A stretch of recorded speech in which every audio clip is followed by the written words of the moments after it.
Catus, Maximus here. Here we have a classic General Tools sliding T-bevel. They don't sell them anymore. Well, they sell them. They're newer, fancier ones with built-in digital angle gauges. But this is just a classic all-steel version. And pretty nice. One of the nicest ones I've actually seen. I have like an old Stanley with some brass fittings and it's wood. I couldn't find it. But this one is still probably the best that I've seen. So anyway, these have some kind of special mechanism. This one actually happens to be riveted together, where you twist this little thing here, and it like forces something like a couple washers together, and it actually holds pretty securely.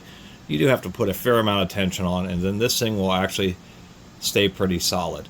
So these things are used for almost exclusively, I should say, copying repetitive angles. Now pretty much what's standard is a speed square, but with a speed square you do have to re-measure every time. So if I want to cut a 15-degree angle, I put on the speed square, you pivot on this corner, and we would pivot it out to where it says 15 there, and then that would give us a 15-degree angle. And if I had a bunch of boards that I needed to cut with the same angle, I have to go to each one, carefully measure. And that's what a lot of people do, because it doesn't take very much time, and it's a little bit more of a hassle to carry one of these T gauges, one, or sliding T bevels, two, because of this metal finger here, they can and do end up getting bent.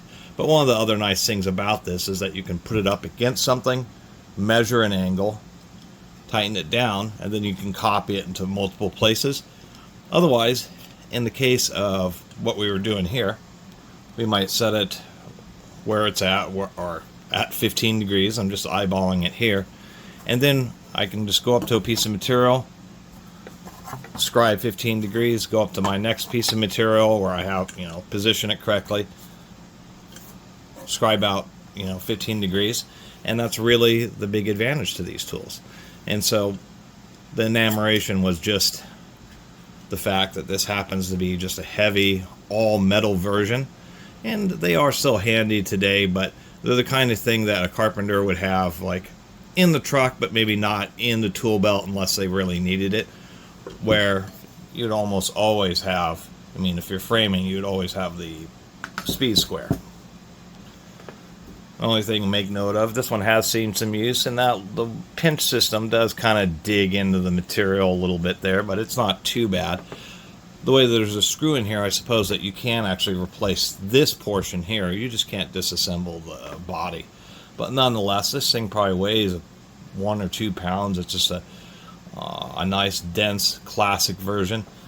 Even the little screw, it's a little finger that goes in there, and they've actually riveted it in place. So just a lot of nice little touches and details.